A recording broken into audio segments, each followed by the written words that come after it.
What's up, everybody? Welcome into the Green Zone. As always, I'm your host, Sean Redden.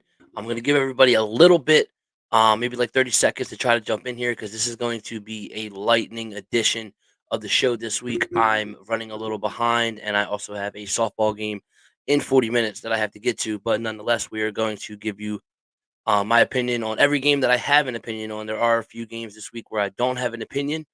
But that being said, we'll hopefully give you some winners. We've absolutely crushed the NFL the last 2 weeks. I know last week I did not do a show. I just wasn't feeling up to it. I was feeling under the weather.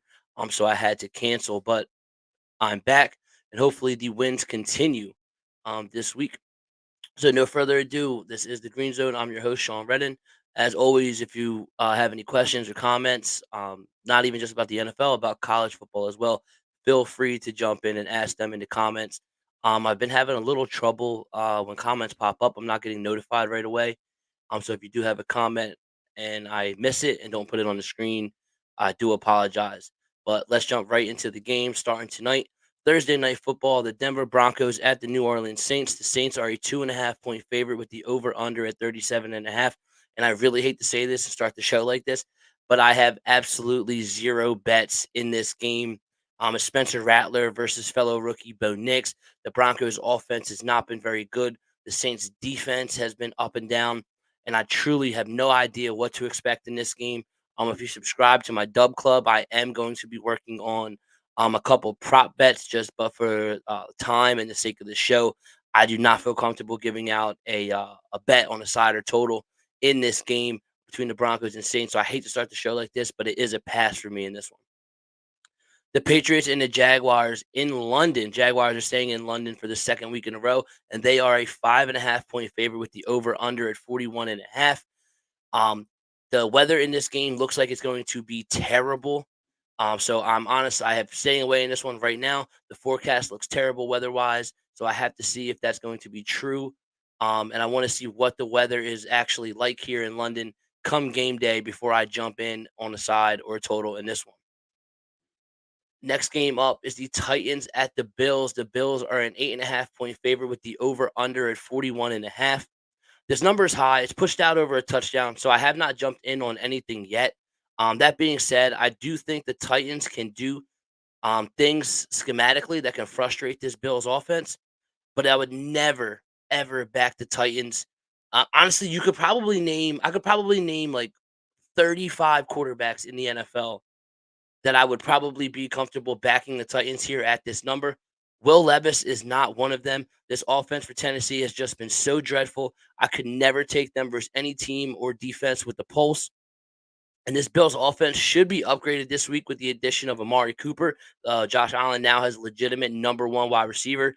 And James Cook is hopefully going to be back in this one for the Bills ground game. The question is, do I want to lay it with the Bills at this number? Because it is never the Tennessee Titans for me. The Texans at the Packers. The Packers are a 2.5 point favorite with the over under at 47.5. Two very good quarterbacks steering the ship for two explosive offenses. Both defenses are talented, but they have been exploited at times this season. I think this game is an absolute shootout in Lambeau. I have no choice but to bet the over in the Texans Packers over 47.5. The Dolphins at the Colts. The Colts are a 3 point favorite with the over under at 43.5. I wouldn't bet this game if you gave me a free bet. The Colts quarterback situation unclear last week. We all thought Anthony Richardson was going to be starting all week, and then they pivoted on game day and went to Joe Flacco. I've been saying that I think the Colts offense is upgraded, at least because from a floor standpoint, it's upgraded with Joe Flacco in there at quarterback. But this Dolphins offense and its current or Dolphins team in general, they still got injuries on their defense as well.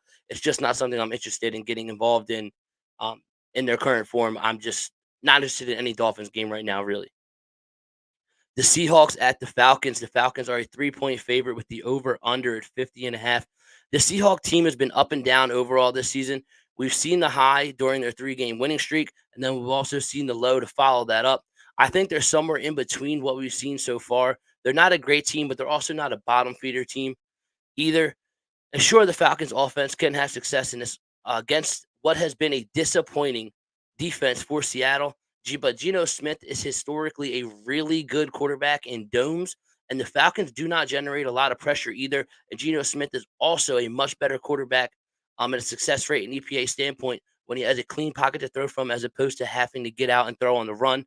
I just think this is too many points in this one. I like the Seahawks to cover this number. The Lions at the Vikings. The Vikings are a 1.5 point favorite with the over under at 50.5.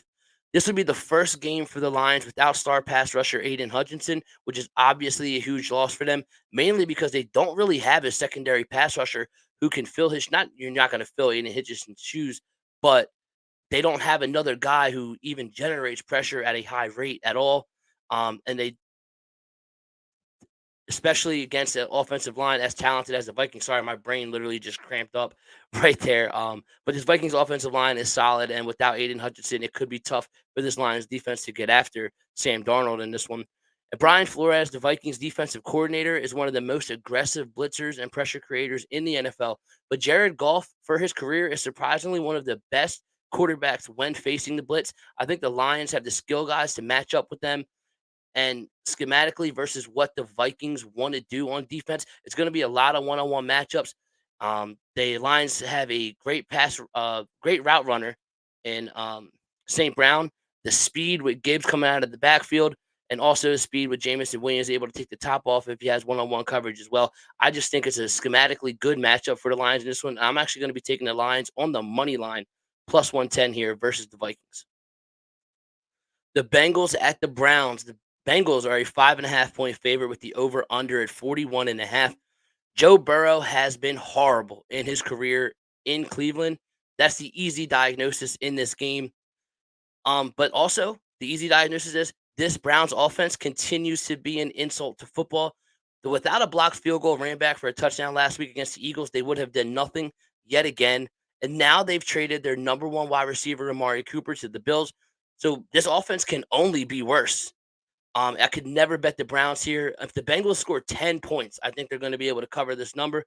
But that being said, I'm probably going to lay the points with the Bengals, but I'm all over this under 41.5. As I said, the Browns offense is an insult to football. They're easily not debatable the worst offense in the NFL. And Joe Burrow, while even having a solid NFL career this far and throwing to Jamar Chase and T. Higgins, he has been horrible in Cleveland.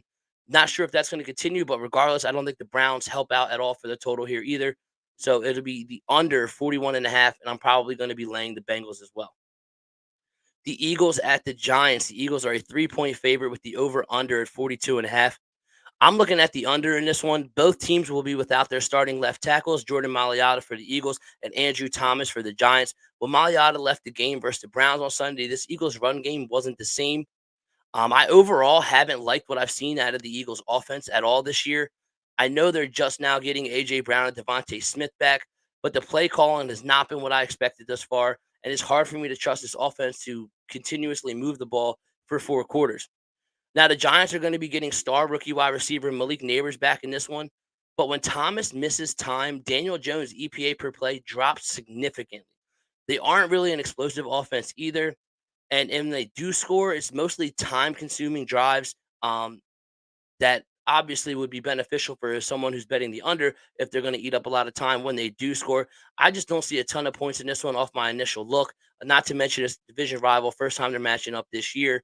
It would be the under 42.5 in the Eagles Giants. Raiders at the Rams. The Rams are a 6.5 point favorite with the over under at 43.5. I put emphasis on that because the Rams, I feel like, have been a big dog in most of their games recently, and now they're going to be laying over a touchdown. Can't say I agree with that, but I'm also not trusting this Raiders team who might just be quitting and packing it in after trading Devontae Adams. I have no interest in this game at all. And Cooper Kupp is expected to be back for the Rams in this one, but who knows how much he's actually going to be able to play. Not able to play, but how much they will play him in this one, especially in a season that seems lost for the Los Angeles Rams. No interest in Raiders Rams for me. Panthers at the Commanders. The Commanders are an 8.5 point favorite with the over under at 51.5. I love the over in this game. I think the Commanders are going to be able to name their score in this one. The Panthers defense isn't just bad, they're historically bad. They just don't have the talent, and they're in real trouble in this one, especially. The Panthers want to play primarily in cover three, and Jaden Daniels has the second highest EPA per play versus cover three in the NFL. And now the Commanders defense, I've been saying all year that this secondary is one of the worst units in the NFL. They haven't really faced a schedule of teams thus far that's going to expose that. But now they've lost Jonathan Allen on the defensive line, who to IR, who is their best defensive lineman. And this Panthers offense has enough talent with Andy Dalton at quarterback to be able to hold up their end of this total and get us to the over. I don't think we're going to need much out of the Panthers in this one, but I do think they're going to do enough to score and keep this game interesting and get to this number.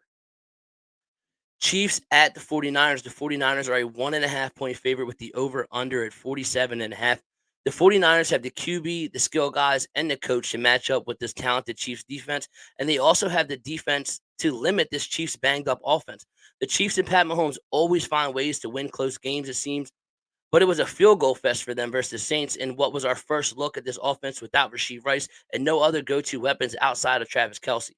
You can get away with kicking that many field goals versus a team like the Saints. You can't get away with it kicking that many field goals against a team like the 49ers. I'm going to be laying the 1.5 here with the 49ers at home.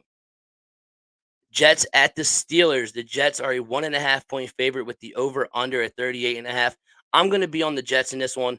Russell Wilson's making his first start for the Steelers this week, and I think it's a bad matchup for him. The Steelers have injuries to the middle of their O line and give up a lot of pressure, and the Jets generate their most pressure straight up the middle. And at this point in his career, I just don't think Russ has the escapability to be able to avoid that often. They only have one real receiving weapon in George Pickens, and he's probably going to be primarily matched up with Sauce Gardner, so he should be a non-factor for most of the game in this one. The Steelers' pass rush could be a problem for this Jets O-line, but Aaron Rodgers now has two bona fide wide receiver ones in Garrett Wilson and Devontae Adams that he can get the ball out to quickly. And I just don't think the Steelers' offense is going to be able to do a lot versus this Jets defense. I like the Jets here to cover. Chargers at the Cardinals. I completely botched this. The Chargers at the Cardinals is the last game of the doubleheader on Monday night. I'm not making a play in this one yet because I have to see if Marvin Harrison Jr. is actually going to be playing.